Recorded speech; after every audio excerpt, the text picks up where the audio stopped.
Thank you, members. Thank you. I pass over to Mother Louise. Thank you. It's a real pleasure to be here tonight and pray for you. Let us pray. Heavenly Father, we just give thanks for all that are gathered here tonight. May your spirit weave amongst us. May there be a spirit of your generosity and love. May the business that has to be done tonight run smoothly. And Lord, we just give thanks and praise to all of those people that Peter's met on his way that are volunteering in our communities. We thank you for their hard work, for their understanding of community, and for helping those who are most vulnerable. And Lord, we pray also in this time of crisis, of our cost of living crisis, we pray for all of those who are feeling the effects of that. May everything that we do, Lord, be done in generosity to help those, to help our neighbour. And we ask this all in your precious name, Lord. Amen. Amen. Okay. Please be seated. Thank you. That's it.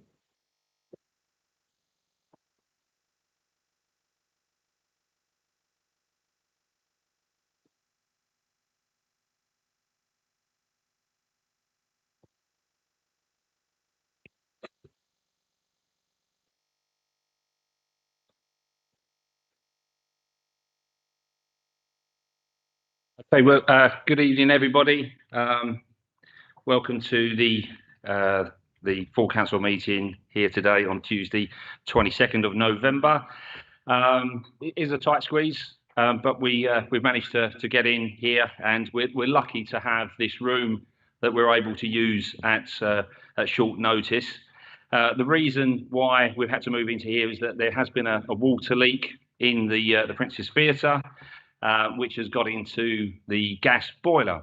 But I am told that the rectification work is underway and that it will be ready for Panto season. Oh, yes, it will. If I feature the jokes, then you've got to hit the punchline. That's it. Thank you. That was well timed. I thought somebody would say it. The meeting is live streamed, and the members of the public, if there are members of the public, will be in the side room next door. So onwards and upwards. First of all, if we go to apologies for absence, please. Thank you, Chairman. I have apologies for absence for Councillor Gemma Stevenson, Councillor Mark Stevenson, Councillor Coley, Councillor Newton, Councillor Barry, Councillor Steady, Councillor Casey, Councillor Alexander, Councillor Bush, and Councillor Allen. Thank you. Thank you.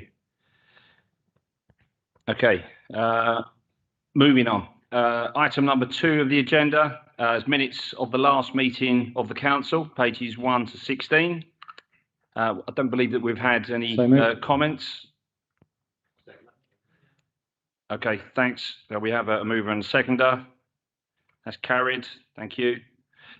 Number 3 on the agenda, declarations of interest. Do we have any declarations of interest?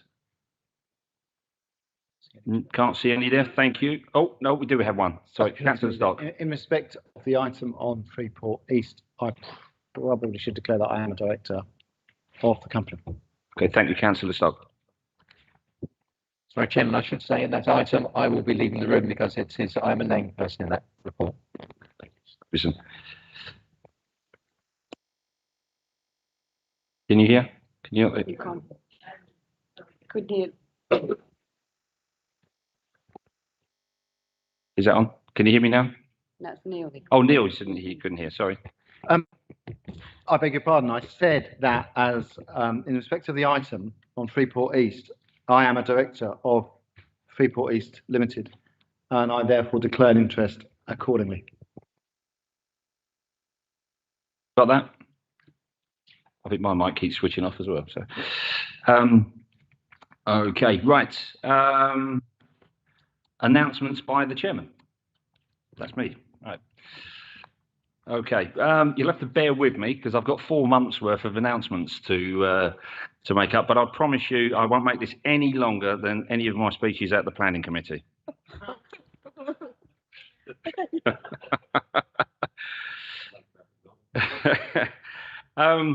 Well, okay, it has been an incredibly busy summer in these last 4 months, and I've seen many of you across the district. Not too much has happened, although we have had 4 chancellors, 3 PMs, and probably a lot more changes as well. But there have been thousands and thousands of people attend events throughout TDC, and it's, as Mother Louise said, you know, I've met so many, and it's fantastic to meet so many volunteers and charity groups. And it's absolutely clear to me that, you know, it's the people that make tendering the great place that it is. In August, we held, I was very proud to host our first Veterans and Services Day, which saw thousands of people attend and pay respect to our veterans and emergency services. And I ideally hope that this will become an annual event and grow, and that we hopefully will have even more military vehicles on show there. Certainly attracted a lot of people. Once again, the Clacton Air Show was a huge success. This year, we were very honoured to have 2 World War II veterans take the salute from the Tigers Army parachute team. And for one of those veterans, Jim O'Dwyer, he once again saw the Lancaster bomber fly past, in which he was a rear gunner on a remarkable 30 tours over Nazi Europe. It was an incredibly emotional event, and very emotional for him as well. And they were quite rightly treated as absolute heroes that they are by all the public, and indeed all the military that were there as well. I would like to place on record my sincere thanks to all of the TDC officers and everyone involved in this huge success. It really is credit to tendering. Thank you. On the 1st of September, the Kinder Transport Memorial was unveiled in Harwich by Dame Stephanie Shirley. It is in commemoration of the 10,000 children, mostly Jewish, that were rescued from Nazi Germany from 1938 to the outbreak of war. Dame Shirley was a refugee herself, and I had the great honour of meeting her and other refugees that attended. It was a quite remarkable and humbling experience to listen to their experiences. This event, and the reason why I mention it, is not just an historic moment for Harwich or tendering, but it is a moment of reflection for the world. Because of its significance and its importance, I want to sort of break protocol here, and I would now like to invite District Councillor Ivan Henderson, who is also the Mayor of Harwich, to say a few words on that particular memorial. Councillor Henderson. Thank you, Chairman. You've put me on the spot a bit because I hadn't prepared anything, but I think, as you've probably said, what an occasion it was, and quite emotional, and not just actually on the day, but working with the committee who were raising the funds and organising that event for several months before that, and also working with Harwich Town Council, who are very pleased to take ownership of the memorial, and it's now in our safe hands. And as you said, on the day, seeing some of those people and working with those people, looking at when they were when the statues were being made in the foundry at Manningtree. I went over there with some of those Kinder Transport members of the committee, and seeing that statue gradually come together. But on one occasion, we went in and we saw some of the inscriptions which are actually on the statue. If you go down there and see on them, and you could see the tears in the eyes of some of those people, and it certainly brought it home how much that occasion meant. And over the years, Harwich has been that missing link, having provided that safe haven and opened their doors and their hearts to those children when they came across from safety from Nazi oppression. It was just an honour to actually be recognised, and Harwich be recognised for the work that they did, and the residents at that time, and the holiday camp that everybody knows, which was eventually Heidi High, but the time they spent there, and actually standing there as mayor, quoting some of the stuff which the mayor at that time had actually been so supportive of those young people and gone down to the holiday camp to see if he could offer any help and support, and the local doctors who offered free medical care to those children when they came across. And I should imagine the chair the same as I when he was talking to people. It certainly came home to me when I was talking to a lady there who said her mother was a kinder transport survivor, and she just died at the age of 100. And she said, and that does bring it home to you, she said, I wouldn't be here now talking to you if we hadn't offered that safe haven to those children of that time. And you're right, you rightly say, things don't change. We're still facing the same kind of situation, from wars where children, again, are involved and families are involved, and they seek safe haven. Once again, we've got Ukraine, and proudly our district have given homes and safe haven to those families and children as well. While I was on holiday recently, I read the book from Mike Levy, who was there, who was one of the organisers, and that says walk in. And when you go back over the years and you see how much people did over the different generations to try and save young people from conflicts, whether it be Spain, over those years and years where children were rescued from Spain, and again in Nazi Germany, you see that the same arguments go on about how many can we take, what numbers should we take, and it's still absolutely the same argument. We should always have our doors open to children who need that safety and somewhere of support. But thanks for giving me the opportunity. We at Harwich Town Council are very proud to take ownership of that statue, and we're very proud to have been involved in this really special occasion. Thank you.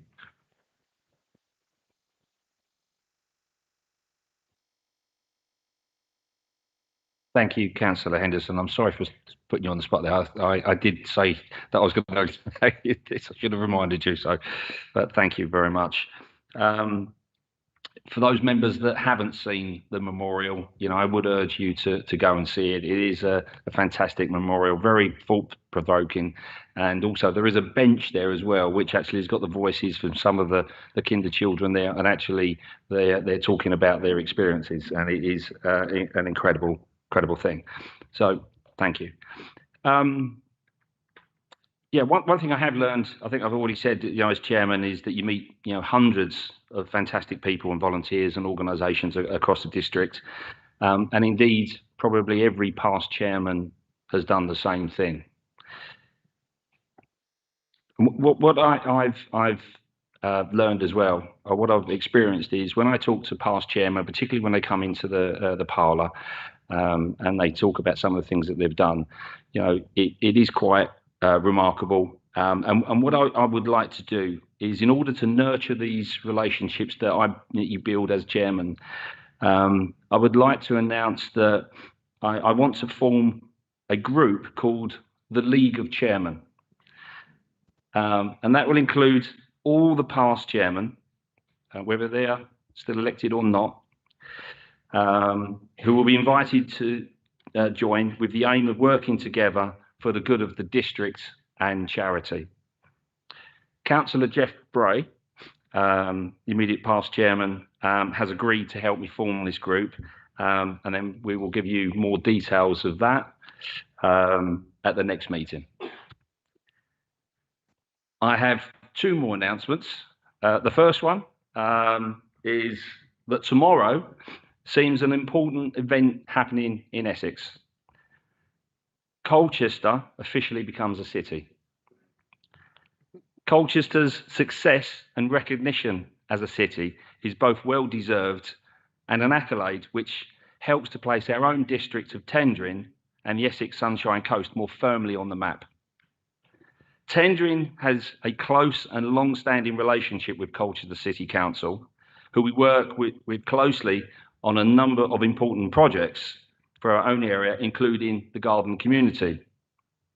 My congratulations go to all those who secured city status on achieving this historic milestone for what is an historic city.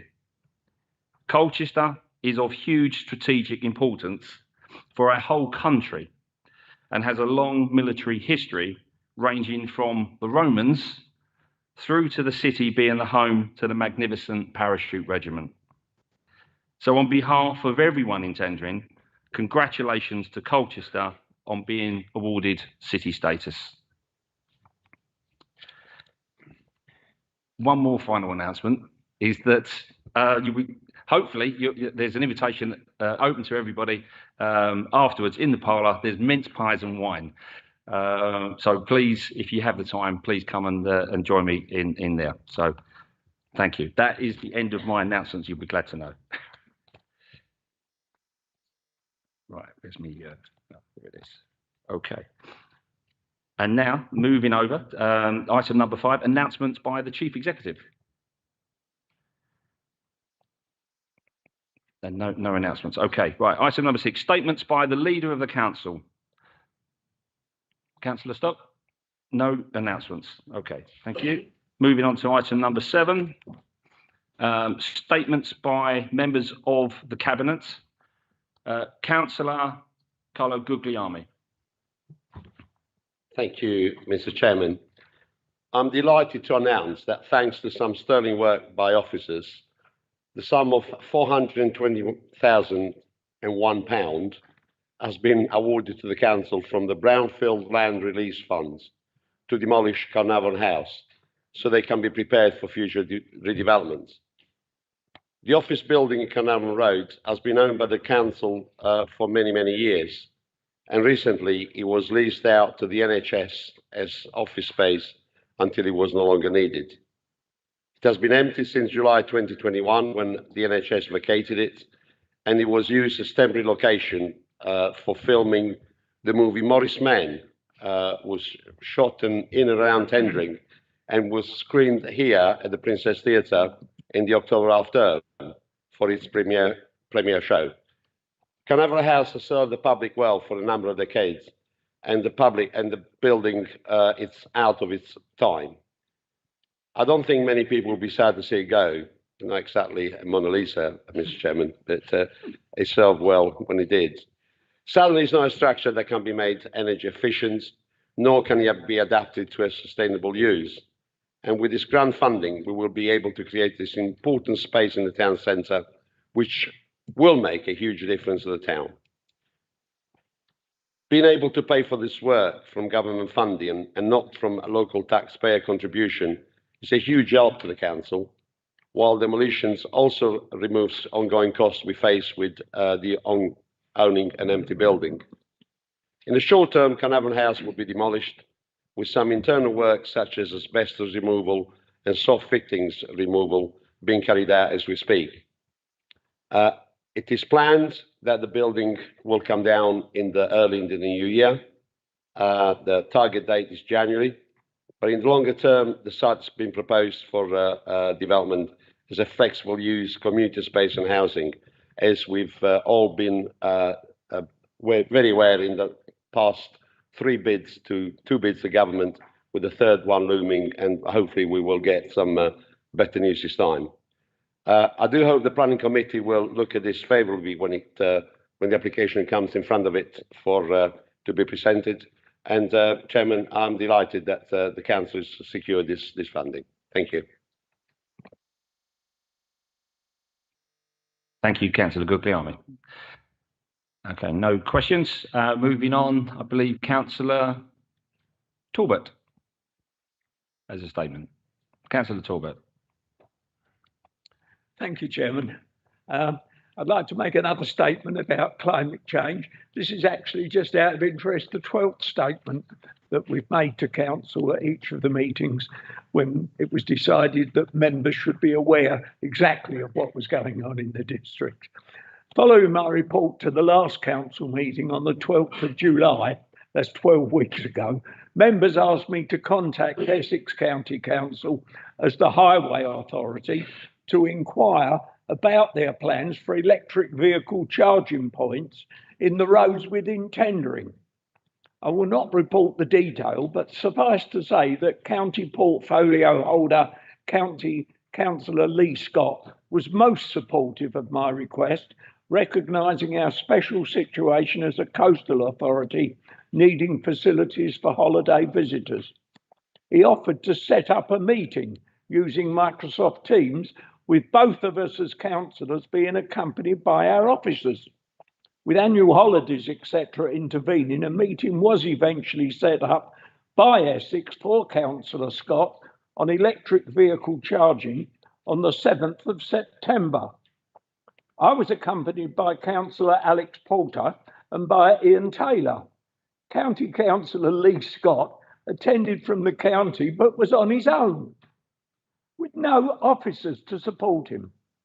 Alex spoke to the meeting about the needs to address problems in our town centre where EV charge points could encourage increased businesses in the centre. But Ian Taylor referred to modest progress with our own off-street parking provision. This was modest progress on our part, but the need was in our roads, where nothing was happening at this moment in time.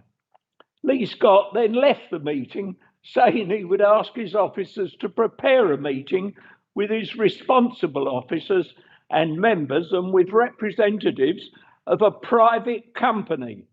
And this I happily accepted. Unfortunately, this is over 2 months ago, and today I've heard nothing back.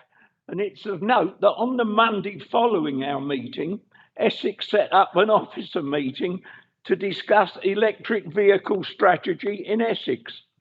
A coincidence? Or is it, saying with tongue in my cheek, perhaps on the 7th when we met, they had no policy? Only yesterday, after I'd written this report, Lee Healy phoned me to say he just that minute received an invitation from the county to attend a meeting on the 14th of December to present their draft strategy. The government have said it will provide £450 million for funding to local authorities on the rollout of new electric vehicle charging infrastructure for 300,000 electric vehicles by the end of 2030.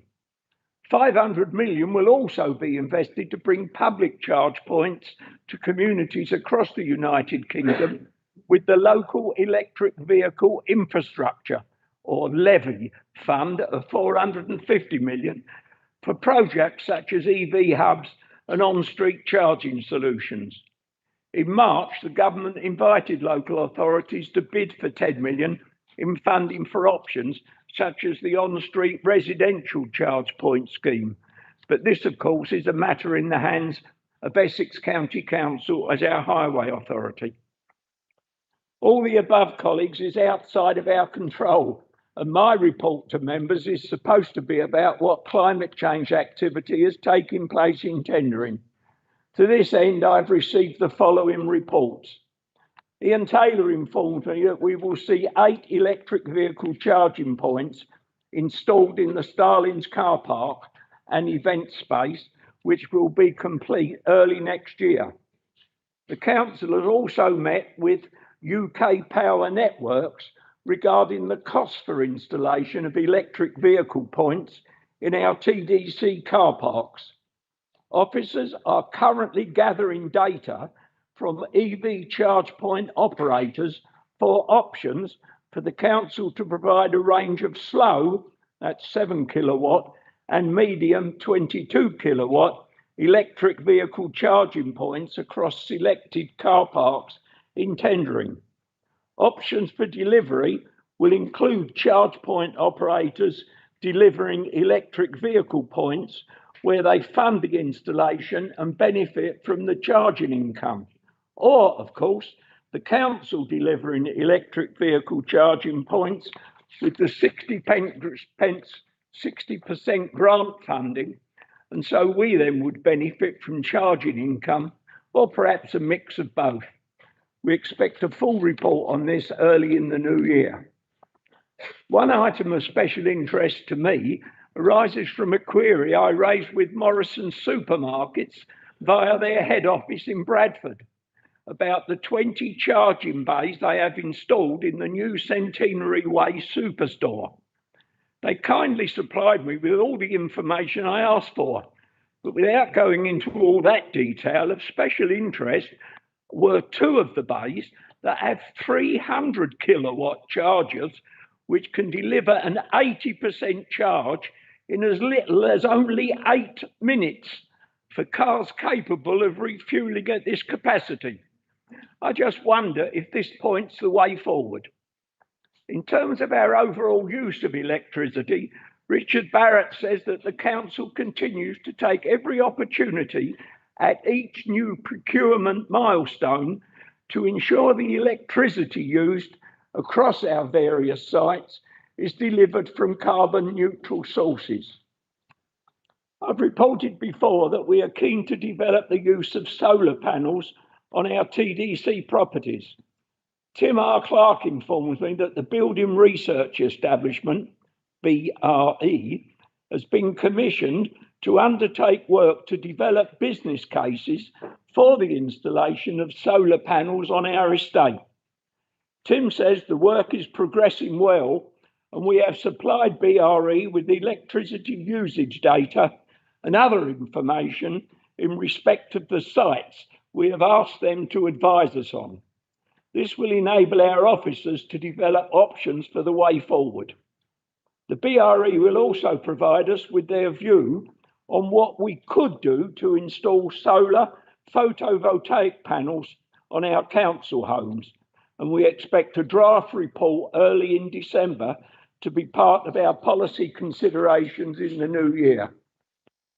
The council has purchased £102,000 worth of trees to be planted at Bursville Park, Clacton, Jaywick and Parkston.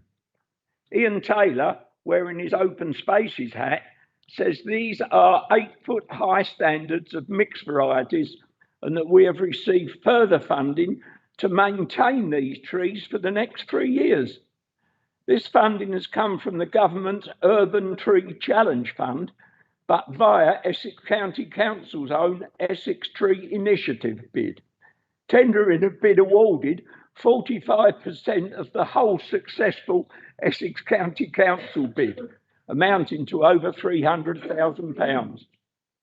The council is also waiting for final confirmation of a bid for tree planting and green projects at Cliff Dovercourt from the government's Levelling Up Fund. This is in the region of £87,000. It's of note that the Essex County Council target of planting 375,000 trees across Essex by 2025 is well on the way, with 143,059 trees planted so far. Surely a star on the back of their hand for the County Council. Energy efficiency surveys of the general fund building stock have been completed, and the process for prioritising funding and resourcing the various projects is underway. Andy White tells me that £60,000 from TDC's Climate Action Fund has been agreed to support additional building surveyor resources within the team to help deliver projects including energy-saving building work. These will ultimately save money and carbon emissions. I thank Lee Healy for contacting the responsible officers on my behalf so that I in turn can inform all members of what is being done in their name. Thank you, Chairman.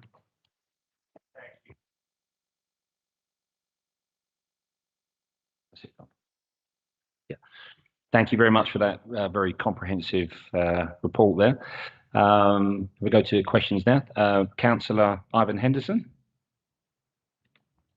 Thank you, Chairman, and thanks for the report, Councillor Talbot. You mentioned about solar panels being fitted to properties. I just wondered if we've got any figures on the amount of, because before we start putting new heating systems in and solar panels on buildings, surely the first thing we do is retrofit those buildings with insulation to make sure the heat's not coming out of the buildings if we're actually going to put heating in and try and save energy in those buildings. So I just wondered if you could give us an example of how many of our properties, our council properties or whatever properties, have been retrofitted with insulation to save our residents money, especially under the conditions they're in at the moment with the cost of living crisis, and also what assessments been done about how many we do need to actually retrofit, and what will the cost of that be eventually when we do that. The sooner the better, I'd say, to save our residents really desperate money that they need to save at this time. Thank you, Councillor Henderson. Councillor Talbot, I have another question. Do you want to answer this one, or do you want to take them all together? Yeah. Yep. Okay. Thank you. Councillor Scott. Thank you, Chairman. Can I say, Councillor Talbot, that's a really, really good report, and it's really encouraging that us as a district talk about climate change and environment. It's really, really important to talk about the future, and people out there in our residents will be happy to hear that coming down the line. Two questions. Tree planting scheme. Will you be consulting parish and town councils, because they have like a lot of open space in their parishes, and I'm sure parish councils, particularly in my part of the world, would be interested in maybe trees planted in their areas. And the charging points, again, will you be consulting parish and town councils with reference to asking them whether they'd be interested in charging points in their car parks and their village halls in their areas? And just on the trees, the Woodland Trust are asking people across the United Kingdom to register any tree planting they do on their website. I was wondering whether TDC will be doing that when we do tree planting. Thank you. Thank you, Councillor Scott. I can't see any more hands, so it's over to you, Councillor Talbot. Thank you, Chairman. In terms of Councillor Henderson's question, it's absolutely true that retrofitting for environmental purposes is certainly an ambition. It's very expensive. It's one of the reasons why we've asked our planning committee, which they now do, that on new developments to install these things as part of the development itself, even home electric chargers. But I don't know the numbers, Ivan, Councillor Henderson, but I will try and find out for you by all means and let you know how many have been done. But you can rest assured that that will be part of the overall report from the Building Research Establishment in Garston, which was virtually down the bottom of my garden when I lived there. I'll just mention that. Sorry, it's not a full answer, Ivan, but it's a truthful one. I don't know the details. I'll find out for you. As far as Gary's point, Chairman, about inviting or seeing if there's a method by which parish councils could invite Essex County Council to plant trees on their open space. Very good suggestion. I don't think it's ever been thought of, quite honestly. Essex County Council have had their own plan. I suppose the way to do that probably is through our own district council members, and I shall certainly take that up, in fact, when I meet our district council member on Thursday. As far as the other bit about encouraging them with parking, there's a number of things at the moment which are very much newborn, which are things that I want to contact town and parish councils about, to their and to the district's advantage. They're still in the pipeline, and that certainly will be one of them. Thank you very much for the question. Thank you, Councillor Talbot. No more questions, and thank you for that. And we'll wait to hear some details on the parish councils. I'll be very interested in that with my two parish councils that I'm involved with.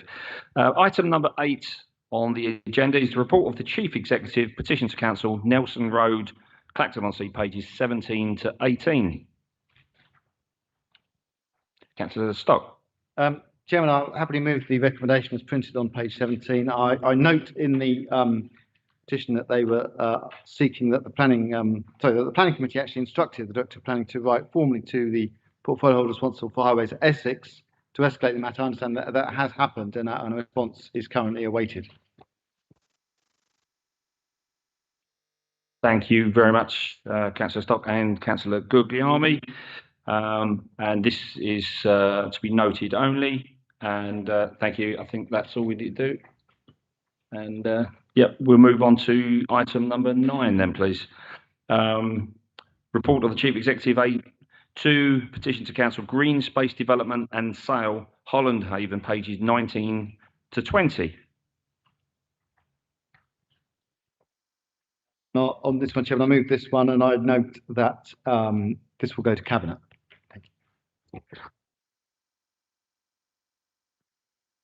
Thank you. Thank you, Councillor Stock, Councillor Guglielmi. Yeah, Councillor, yes. Sorry. I don't know whether it's a configuration of the room or whether there's a problem with the leader's mic, but we're not hearing a word he's saying. Right, okay. Councillor Stock, would you mind just repeating what you just said then? Thank you very much. Oh, well, Councillor Guyver.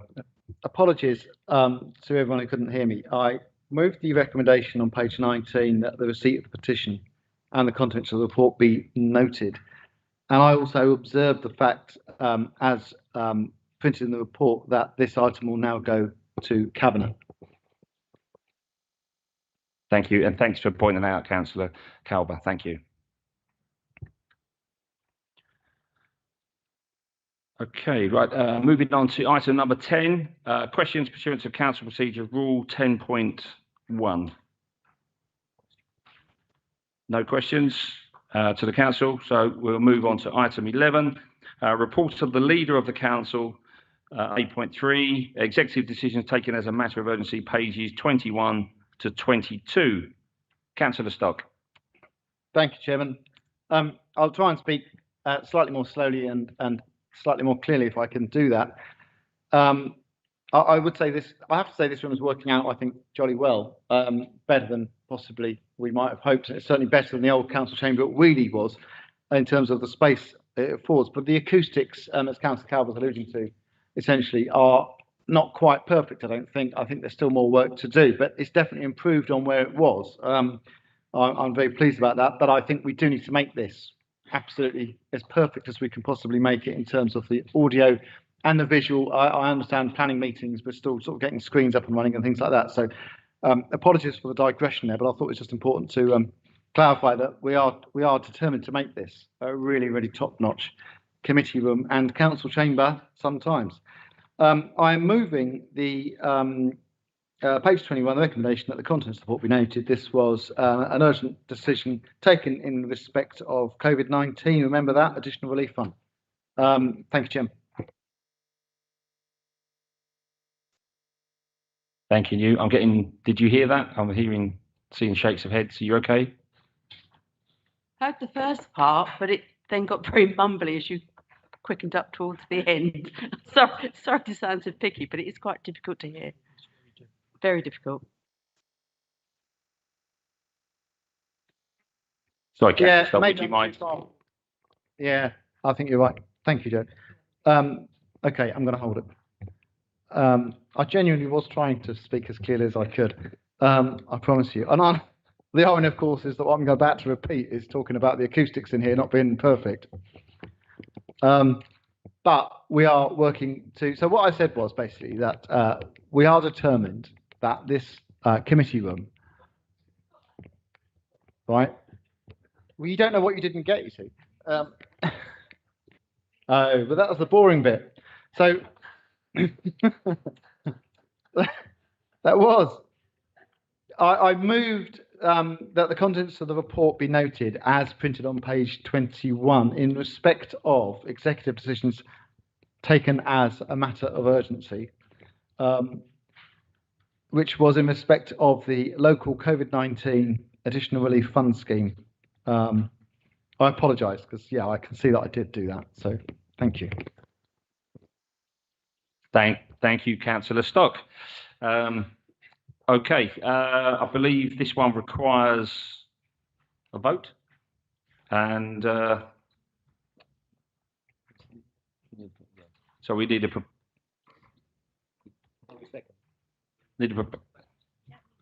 we don't need a seconder. No, so we just go straight to the vote then. So all those in favour? Thank you. And against? Abstain? I think that's carried. Thank you very much.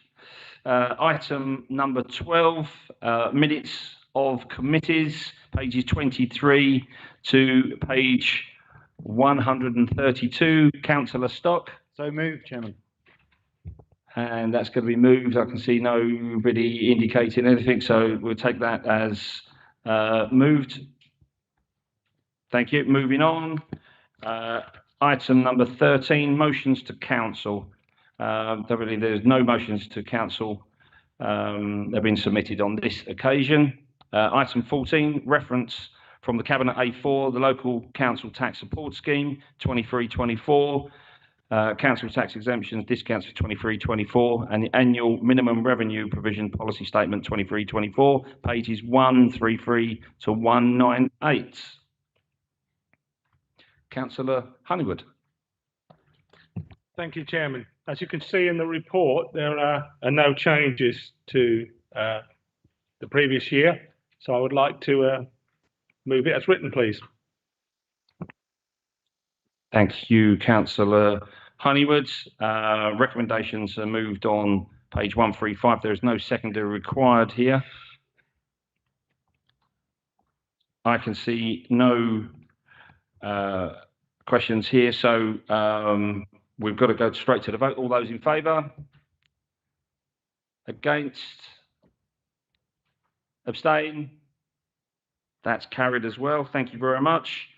Item number 15, report submitted to the council by an overview and scrutiny committee. There are no reports submitted to the council on this occasion. Item number 16, reference from the Standards Committee, A5, proposed formal adoption of the Local Governments Association's Model Members Code of Conduct, pages 199 to 228. Councillor Land. Thank you very much, Chairman. Thank you very much, Chairman. Congratulations on all your work. Could I move? Well, I know what it's like, Councillor Turner, and so do you. Could I please move the recommendations as written, please, on page 200? Thank you. Thank you, Councillor Land. Oh, I have a hand. There we go. Councillor Baker. Thank you. Thank you, Chairman. No questions as to the. I'm quite happy to vote for it, but I just wonder that under C of the recommendations, council's elections, whoever gets in next year, attend mandatory training sessions. Could it be that we have some guidance from the monitoring officer as to what mandatory may mean circulating to all members, please? Because trying to get all councils to turn up at mandatory training might be quite difficult for some. Thank you. Thank you, Councillor Baker. The monitoring officer has just said that she will circulate that after the meeting. Thank you. Okay, and I believe that no second is required on that, so no further statements or questions. Go straight to the vote. All those in favour? All those against? And any abstentions? None. Okay, that's all carried. Thank you very much. Item number 17, reference from the Standards Committee A6, terms of office and recruitment of members of the Council Statutory Independent Remuneration Panel and also the Council Statutory Independent Persons. So, Councillor Turner.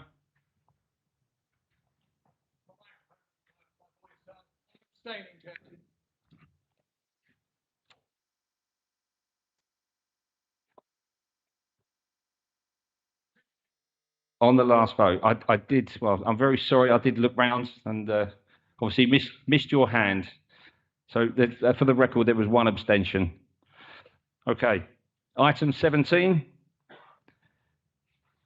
Reference, I think I've read this bill already, the terms of office and recruitment of members of the Council Statutory Independent Remuneration Panel and also the Council's Statutory Independent Persons, pages 229 to 234, and it's back to you, Councillor Land. Well, Chairman, it's an honour to stand before you once again, and I may have made a slight error in item number 16. I will be moving the recommendations as written once again on page 200 for this item. Is that right? 230. 230, that's correct. Okay. Thank you, Councillor Land. We do not need a seconder. I'm looking for any hands or nods or winks or anything. I can't see anything at all. So we go straight to the vote of that one. All those in favour? Against? And abstentions? I'm just waiting in case Councillor Turner decides to. Okay, thank you. I'm just making sure, Councillor Turner. Thank you. Thank you, everybody. Right, item 18. Reference from the Standards Committee A7, review of the monitoring officers protocol, pages 235 to 250. It's that man, Councillor Land, again. Well, thank you, Chairman, and never let it be known that there's anything but exciting times within Tendring District Council Standards Committee, ably supported by the monitoring officer up the front there. So I would also now like to commit to this council that we move the recommendations as written, I hope, on page 239. That's correct. 235. That's correct. So we've yeah, okay. So it's councillors. It's the recommendations to be moved are on page 235. No hands. No hands. Okay. So we'll go straight to the vote on this one as well. All those in favour. All those against. Abstentions. Councillor Turner's shaking his head, so he's okay. That's that one. So thank you very much, everyone. Item 19, reference from the Licensing and Registration Committee. A8, adoption of a new statement of licensing policy, Licensing Act 2003, pages 251 to 290. Councillor Land, please sit down. And it is Councillor Winfield.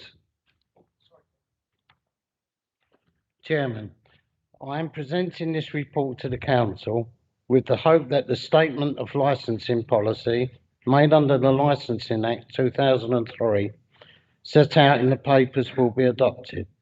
The statement will then have a maximum life of 5 years. This is a 5-year period is identified in the Licensing Act.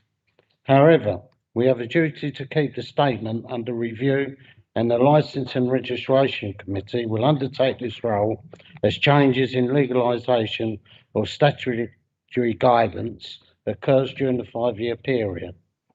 It will also be mindful of the local circumstances that might require a review of the statement.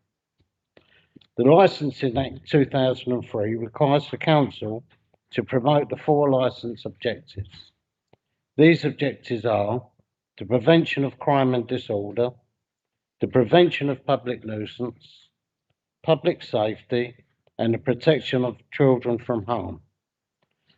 The statement before you this evening itself sets out the principles that this Council, in its role as the licensing authority, will apply to promote these licensing objectives. The Council last statement has lapsed, and to comply with its obligations under 2003 Act, it is imperative that the Council adopt a new statement. The statement now presented has been subject of two detailed examinations by the Licensing and Registration Committee. The first was before a period of consultation, and the second was after that consultation.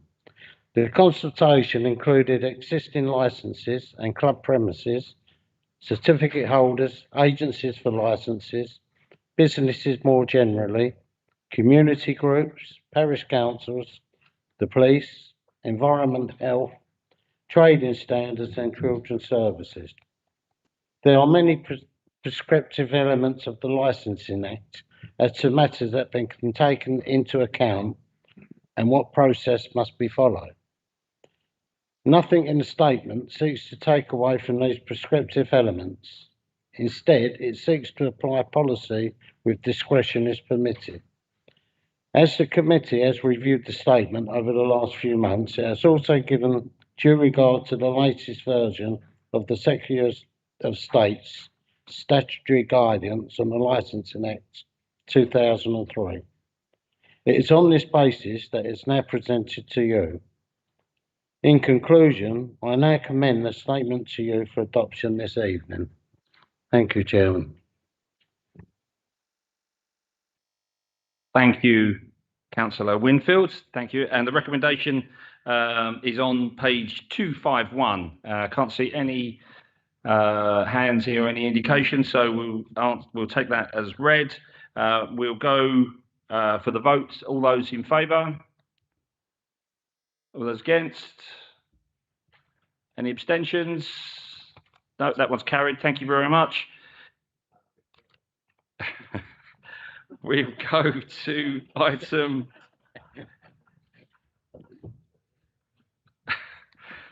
We'll go to item 20, report of the portfolio holder for corporate finance and governance. Councillor Carlo Guglielmi. Thank you, Mr. Chairman. How do I follow that? Information technology is by far one of the most important services any organisation operates. Without it, it cannot function. The Council is the custodian of countless information on residents, employees, partners, stakeholders, us members, and so on. A great deal of this information is sensitive and confidential. Therefore, it needs to be treated very carefully. We hold 60 terabytes of data. Sorry, Councillor Guglielmi. By all accounts, we should move and second the motion first, please. So we need. I'll move it. Okay, so Councillor Guglielmi is proposing that, and second by Councillor Stock. You can carry on now. Thank you. Would you like me to start again, Chairman? Can you hear me at the back? Yeah, we hold 60 terabytes of data, which in real terms, it's something like 400 million documents. We are required to safeguard this data in accordance with the General Data Protection Regulation. In 2021, Department of Levelling Up Housing and Communities launched their resilience audit program, and it identified a weakness in our system, which is the auto-forwarding of emails to some councils' private emails addresses. The Audit Committee considered this report in its March meeting and recommended that the practice of auto-forwarding should cease as soon as practically possible. Mr. Chairman, the risks associated with this practice are the consequences of a cyber attack and the consequential loss of this data. This risk has been identified by the internal auditor and the senior information risk owner officer. Following concerns from members who have email forwarded to them to their private addresses, I instructed officers to explore alternative solutions. We also discussed this, Councillor Stock, Chief Exec and Deputy Chief Executive, with the Chairman of the Resource and Service Overview Scrutiny Committee. That task and finish group should be set up to look at this. This work is ongoing, but in the meanwhile, it's important for us to note that the Council has an unmitigated risk. It is also very, very prudent and important for us to agree recommendation on page 293, Chairman. I have a statement here from Councillor Alan Coley, who cannot be with us this evening, who is the chairman of the audit committee. If you indulge me, I will read it on his behalf, but I'll do it after people have spoken as well. Thank you. Okay, thank you very much. Councillor Talbot.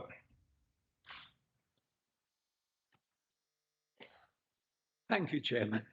Let me say I'm absolutely delighted to see this item on the agenda now, because the first I heard that anything was going to happen was when the IT department on the 5th of August distributed a circular which ended saying, commencing on the 29th of July, we're in the process of locking down access to all council applications and non-public facing systems to council managed devices within our protected domain.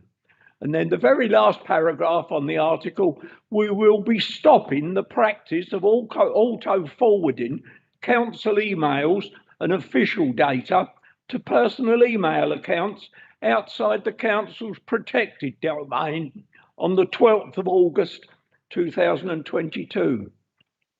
This being said at the last line, as though this were announcing a minor modification and not the major reduction in facilities enjoyed by all members virtually for the last 20 years. In my description, our own Black Friday, August the 12th. I get mail sent to me, as do many other members, with invites to attend meetings or Zoom or Teams meetings with a link attached, all sent to my council address, or even the minutes of meetings and reports. I receive them from bodies such as the LGA, the TCPA, the EELGA, the ELAUC and the PSE, all of which write to me at tendering, which after all is my bona fides as an elected councillor. But it's what proposed in this mail, they would no longer be forwarded on to me. So I then, under those circumstances, would have to have switched on my working computer with much of my 23 years of business running on it with USB sticks, and the TDC computer running in another room in case something comes up that might be of interest to me that's been sent to TDC but has not been sent to me. As ever, this is not something that comes addressed to me, to the information off the TDC machine to try and get it onto my Dell computer. Even that's difficult. I won't vote against the recommendations, though bullet point 3 does rather suggest the previous report will be expected to be followed. But let us all see. I'm at least comforted by the fact that our Resources Service and Overview Committee has got a mind of its own, which freely expresses what it thinks about it. Thank you, colleagues. Thank you, Councillor Talbot. And Councillor Turner.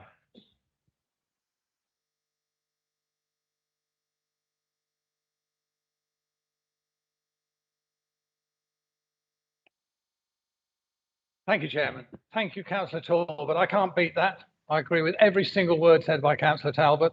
I found exactly the same problems he had. I get invites, I get information from all over this country to come out to continue my work as a councillor for my ward, Frinton, and for this council. And without it, and I don't see what, I just do not comprehend this, but as it's the end of this council, and therefore will be a decision for the next council, I'm quite happy, but I will be abstaining on this. Thank you. Thank you, Councillor Turner. Councillor Baker. Thank you, Chairman.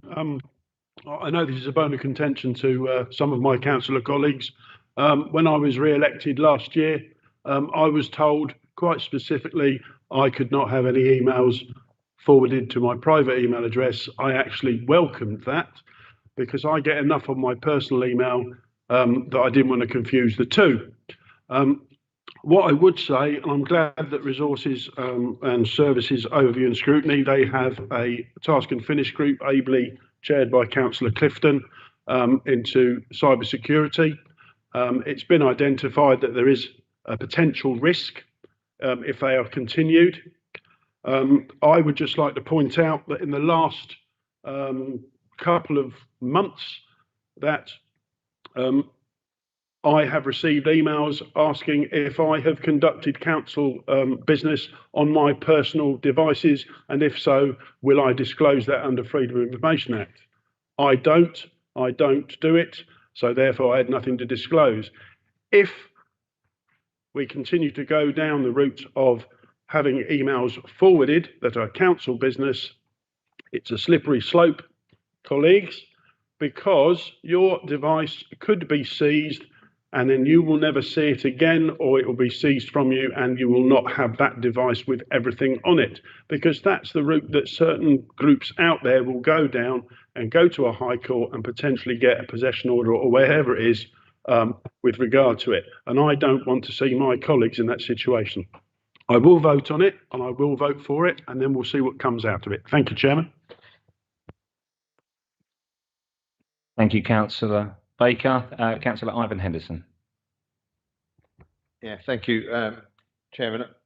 I too will vote for it, but I'm not really pleased that it's actually going to be scrutinised, or the Task and Finish group are looking at it, because you're rightly so saying that about the separation of the emails, but some of us who are still working, we travel around and we can't always get to the different types of equipment. We're already carrying Essex County Council laptop. I'd have to carry a TDC laptop, and that keeps switching over as I'm travelling backwards and forwards to London to keep on top of all my work. I know at county, we can actually go into our emails. We get a link where we can go in on our phone still. And I'm sure if we look into that, rather than them forward them down here, we can access them. If we find a way that we can access them through our phones or whatever by going through a link, because that's okay if you've got the time and you're sitting near a computer all the time. Like I said, some of us are not at home and some of us are out on the move, and we still need to keep working and we still need to keep up. I've just been away for 2 days, and crikey, you know, the emails, if you don't keep on top of them, you'll come home and you'll be there for another 2 or 3 days trying to catch up. So there must be an easier way of doing it, but also to have that safety and protection at the same time, Chairman. Thank you, Councillor Henderson. Councillor Clifton. Yes, thank you, Chairman. I am aware this is a pretty lengthy agenda and it is getting a bit late, so I will refer members to the very last paragraph in this report. An email was sent out before the Cyber Security Task and Finishing Group was formed, asking members for their opinions on this subject.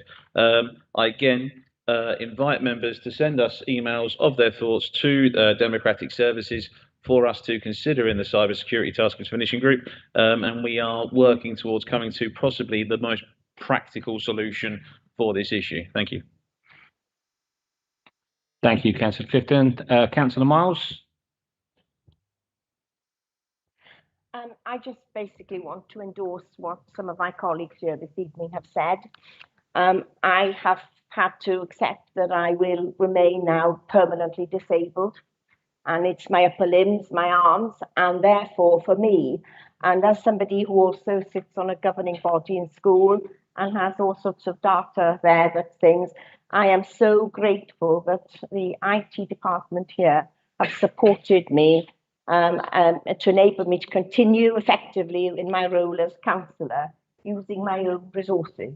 That has been invaluable, and I would fear that with my disability, if I was forced to use what Councillor Henderson and others have referred to, multiple tools, I'm not sure that I could continue in my role as a councillor, if I'm frank about it, because there's a limit to how many pieces of equipment you can go to and be effective. So it's adding that from a disability point of view, that perhaps this needs to be more accommodating as it is now, and I'm grateful for what I get now. So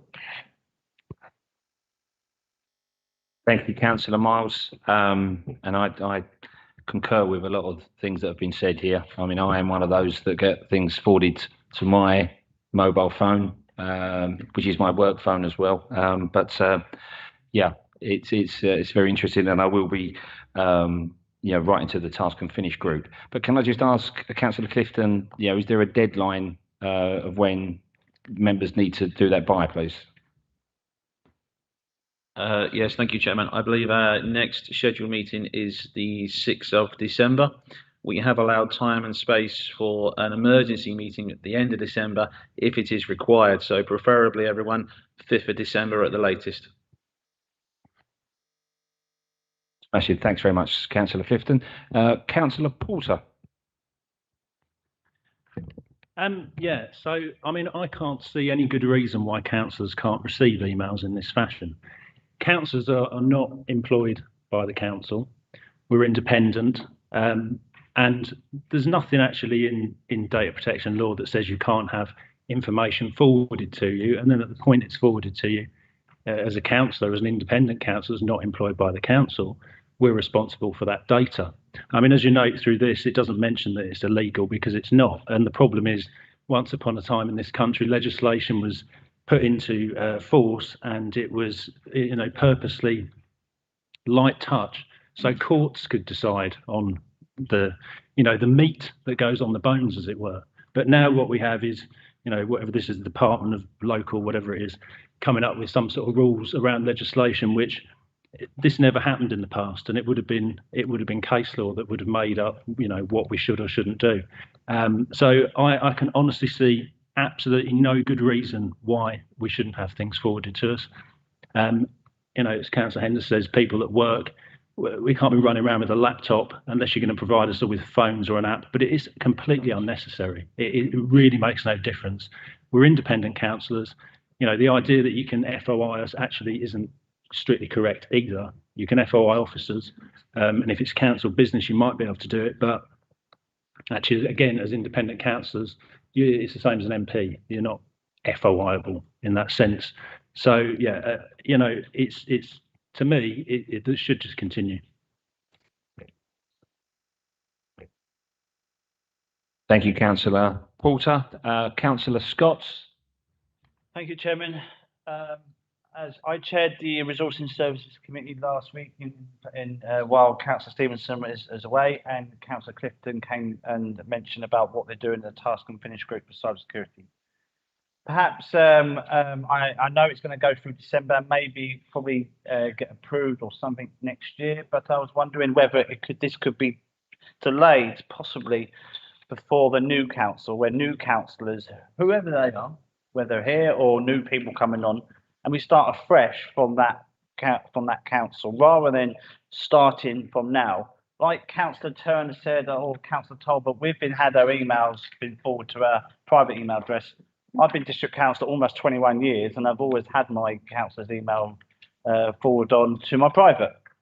The interesting comment that Councillor Henderson said, that having an Essex County councillor then had their emails a link to their phone, there's something we as a council should perhaps take a leaf out of Essex County Council's book by perhaps going down that route.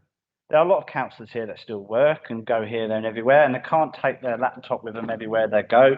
They may not get the signal and so on. With a mobile phone, you're more likely to pick up on the signal from your phone network.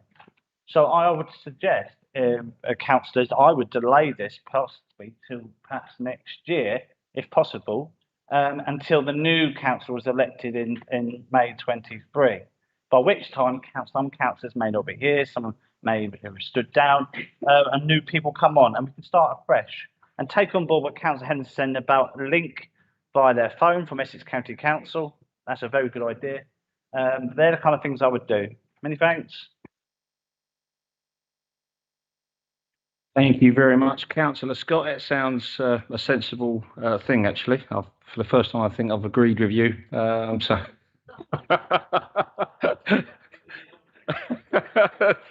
Thanks.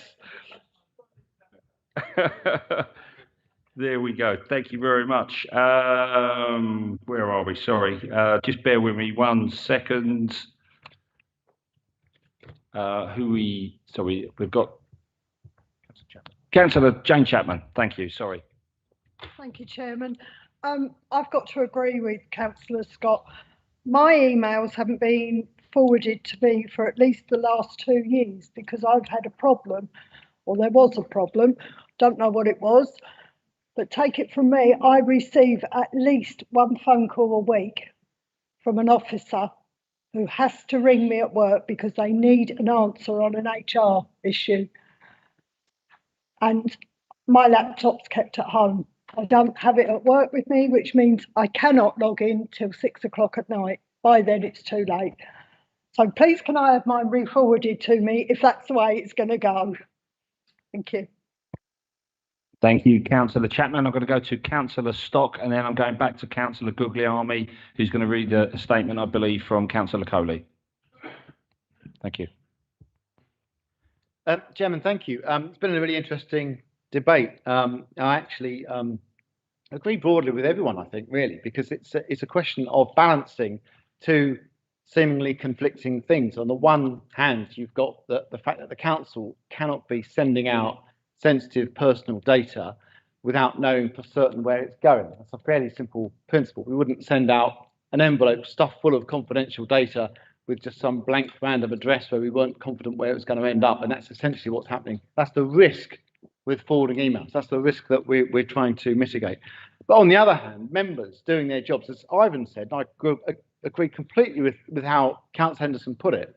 You know, we're out and about a lot of the time, sometimes for days, sometimes, and you need to be on top of email. Sometimes you need an instantaneous response, and you need to be able to access them easily. As Jane was just saying, you know, you can be at work and you need to look at an email. So we need to balance those two seemingly conflicting things, and I'm quite confident that there's a solution.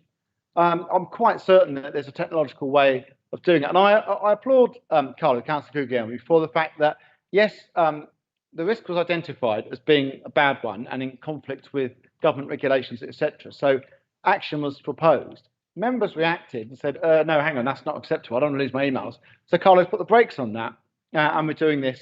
And I'm quite confident and optimistic that the Resources and Services Overview and Scrutiny Committee will be coming up with some very interesting recommendations, and that we can implement them going forward for the next administration from May, and put them into place for them, which hopefully will mean that members will still be able to freely access stuff as freely as possible, but with the security of the council not risking being in breach of Data Protection Act, which is incredibly important. I don't know if people picked up on the figure, the amount of data Carlo said that this council holds. It's vast and incalculable. If it was physical paper, it would, you know, be warehouses full of documents, and obviously we don't want that getting into the wrong hands. We've got to look after that very, very carefully, but at the same time, we've got to be able to do our job as members. So I think the compromise has been struck. I think Carlo's listened, and I fully support the recommendation as printed on page 293, Chairman. Thank you.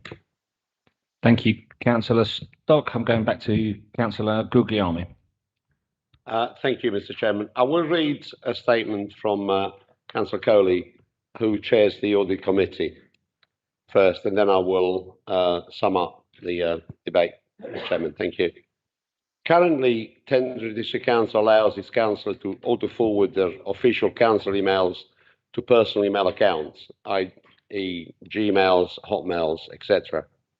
This practice places official sensitive, official personal business emails and data outside the council's trusted and secure domain, where the information is potentially accessed by personal devices, in some cases shared devices, with out-of-date or unpatched software with limited security and weak passwords.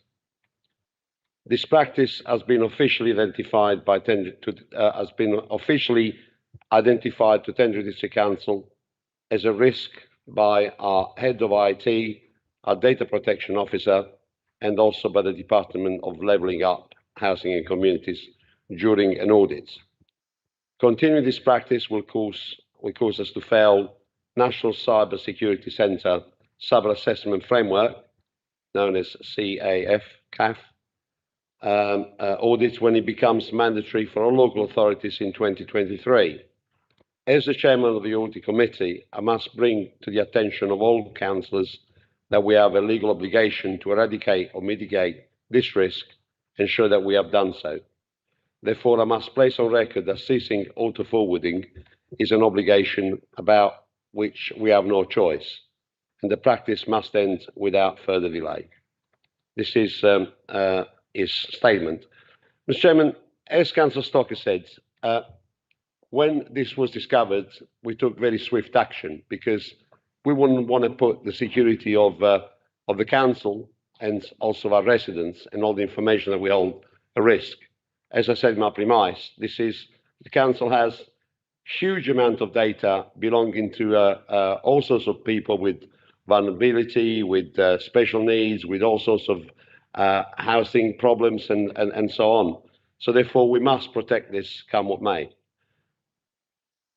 It became very apparent that it wasn't something that could have been resolved straight away.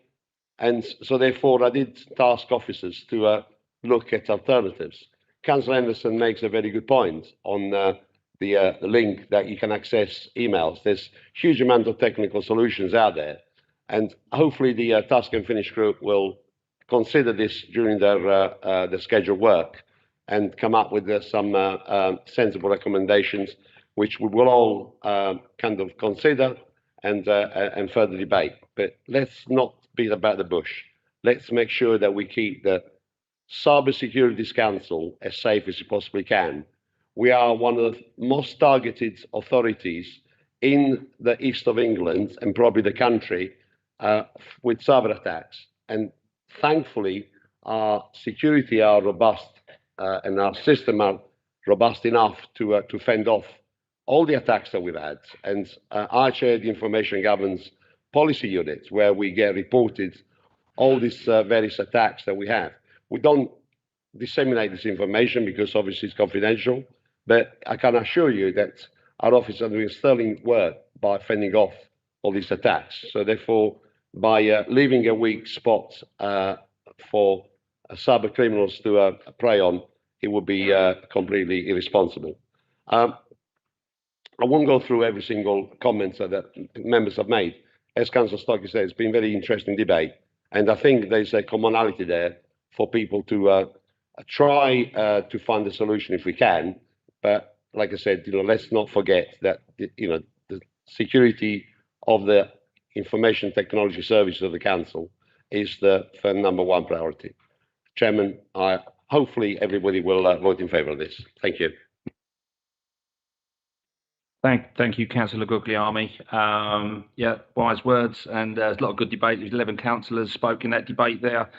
And what I picked up there is obviously the date, the 5th of December, is an important date where, I will certainly put my details into the Task and Finish group or my comments into it. But we are voting on the recommendations to be moved on page 293. All those in favour, please raise your hands.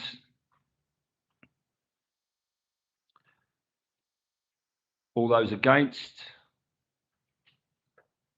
And all those abstaining?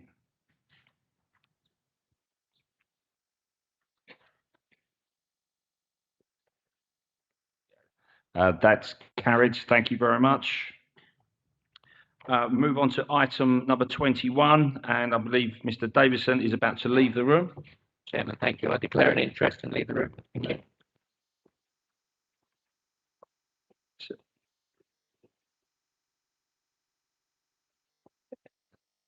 Leave the mince pies alone.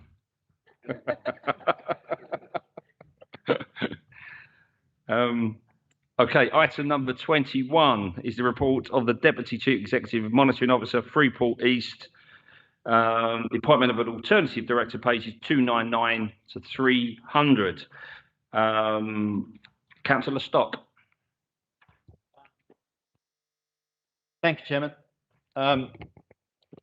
Yeah, I did question whether it was strictly necessary for the Chief Executive to leave, but it's good practice. He said that it would, if people wanted to be rude about him, they could do it while he's out of the room, and I said I'm confident people would be rude to him to his face if they wanted to be. But this recommendation, page 3, is that the full council endorses the appointment of Ian Davison acting as Chief Executive. Sorry, Councillor, I believe you've got to move it and second it first before you. Is that what you're doing? Right, okay. Literally in the middle of doing. Thank you. I'll start again. I'll shut up then. Sorry. Just to annoy you, Chairman. I want to move, as printed on page 300, that full council endorses the appointment of Ian Davidson, acting as Chief Executive of Tendring District Council, as alternate director to Freeport East Limited. I'll wait for a seconder. Second that, Chair. Thank you very much. Chairman, now that's been moved and seconded. I just very, very briefly want to explain why it's a slightly odd thing that we're doing here. I am the council's representative as the leader. I am a director of Freeport East, and I could appoint any other member of the council as my substitute alternate director at the stroke of a pen, or I could ask any officer to fulfil that role, and Ian, as the chief executive, could execute that function with a stroke of a pen. But in terms of appointing Ian, that's a decision for full council. Ian and I, as leader and chief executive, have been to all the meetings and obviously, work closely with each other. The Freeport East Board, I have to say to members, is progressing extremely well, and I've got great confidence. We now have a chief executive and a chairman full-time in place, both of whom have superb pedigrees, and I have a lot of confidence in the board. It's taken us a little while to really kind of gel, but I really feel optimistic that we're going to start to see things being achieved with the Freeport East Board, and I think Ian's the right person to act as my deputy. Should there be any time, I haven't missed a meeting yet, but should that happen, he can substitute for me because he's been to all the previous meetings. That is it, basically. Thank you. Thank you, Councillor Stock.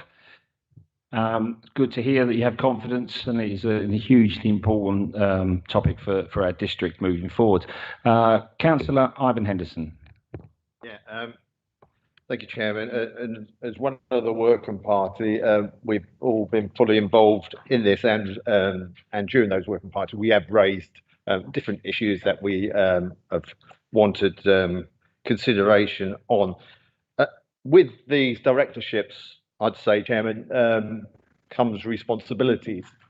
And those responsibilities, when you're making decisions and in discussions with the rest of the directors or the board or whatever who are making those decisions, can I ask our director and alternative director, who's not here at the moment, that when they get into discussion within these boards, they give full due consideration to any decisions or things that any opportunities that arise from businesses coming into tendering, that the impact that they may have on existing businesses within tendering. I know we all want competition, but this gives an opportunity for others to come into an area and gain from benefits from this Freeport offer. There are existing businesses here, maybe already doing the same type of business where someone could come in here and take advantage of these benefits. And those local businesses with employers already suffer. I just ask that when the directors are getting into discussions with these boards, that we do take note of that. We need to look after our existing businesses that are here within tendering at the moment. Thank you. Thank you, Councillor Henderson. Councillor Stock, did you want to come back on that? Yes, Chairman, more than happy to come back on that. And Councillor Henderson rightly mentioned the working party that I set up to discuss this, and it's been really helpful. And it's been helpful to me as leader going into those meetings, knowing what other members of the council think, and to be able to feed in, because we don't want any surprises to come out of this. This isn't about springing things on people, quite the opposite. I want everyone to be on the same page, which is why I've done so many briefings on it. And I completely agree with Councillor Henderson. We've got to obviously think about the future and the new opportunities, but we've got to take the existing businesses with us and maximise and exploit the opportunities that come along for them at the same time. And I have to say, I think we're doing a really good job of that. I think tendering is more than punching above its weight on the board. You've got to remember that going into this, it was very much a Suffolk-based exercise, in that the Freeport East is Felixstowe, the Port of Felixstowe and the Port of Harwich. And in terms of gross tonnage or whatever other metric they use to measure how much stuff comes in and out of a port, Felixstowe is way bigger than Harwich. I think that's no exaggeration. We all know is that 40% of everything imported into the UK nearly half of everything comes in through the Port of Felixstowe, the container terminal.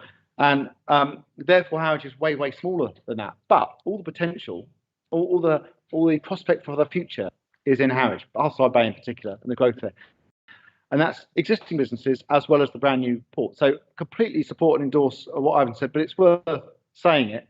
I think there's all to play for, and I think we have managed to get people the other side of the River Stour looking this way now and realising that it's going to be a very exciting time in the next few years going forwards for the greater Harwich area, if I can put it like that. Thank you. Thank you, Councillor Stock. Yeah, it sounds very exciting, and they'll be tremendous for our district moving forward. So thank you for that. I see no more hands or nods. So the recommendation is on page 300. We're voting for that, and I'll go straight to the vote then. All those in favour? Anyone against? Anyone abstaining? And that is carried. Thank you very much, members. If we can ask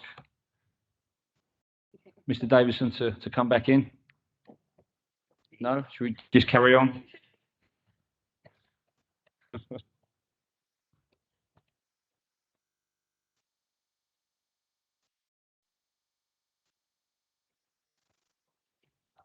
Sorry.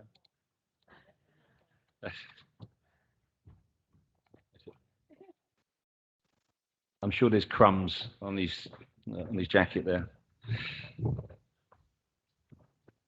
Okay, thank you. That was carried. You've got another job. Right. Okay. Item number 22. Questions pursuant to the Council Procedure 11.2, pages 301 to 302. And we go to Councillor Bill Davison. Thank you, Chairman. Would a portfolio holder for finance please advise the council, A, the amount that TDC received from the government in revenue support grant for the year 2013 and 14, and B, the amount that TDC received from the government in revenue support for year 2022-23. Thank you, Councillor Davison. And we go to Councillor Carlo Guglielmi. Thank you, Mr. Chairman, and I would like to thank Councillor Davison for his question. The revenue support grant received in 2013-14 was 6.720 million, 6,720,000. Equivalent funding received in 22-23 was 444,000. It is also worth taking this opportunity to echo the comments made at the Cabinet meeting of 4th of November. In terms of responding to the financial challenges we are facing, we are doing this in a very open, honest and inclusive way. And it will be engaging with all members throughout the budget setting process, as I've already announced at the Cabinet meeting of the 7th of October. What won't be helpful is looking back to reflect on politics from 10 years ago, especially as translating historic decision in the context of the issues that we currently face today will be largely based on conjecture. As it has always been my view and my firm belief, we need to look at the position that is in front of us. In February, we will therefore make the necessary recommendation to the budget meeting by very much having the Council financial sustainability at the heart of any decision that we need to take. Thank you, Mr. Chairman. Thank you, Councillor Guglielmi. And back to you, Councillor Davison. I'd like to thank Councillor Guglielmi for his answer, and thank you very much. Thanking you. Okay. Moving on. Item number 23, urgent matters for debate. There are none.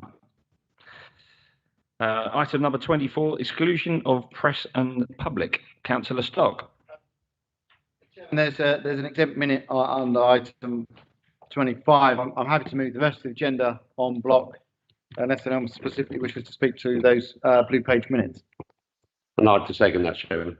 Thank you, Councillor Guglielmi. And I believe there's no comments on that, so we can move that on block then. All those in favour? All those against? Any abstentions? That is carried. Thank you very much. And that is it. That's it. Okay, right. Well, that's a fantastic meeting. So thank you very much, everybody. We try not to be long next time. We've got mince pies and wine in the parlour afterwards. So please, if you can make it, please come and join us in there. And just as a reminder, there are 33 days till Christmas. So I'd like to wish you all a very happy Christmas, and if I don't see you at the following meeting, happy Easter as well. So thank you very much, and we'll see you in the parlour, or good night. Thank you. Please be upstanding.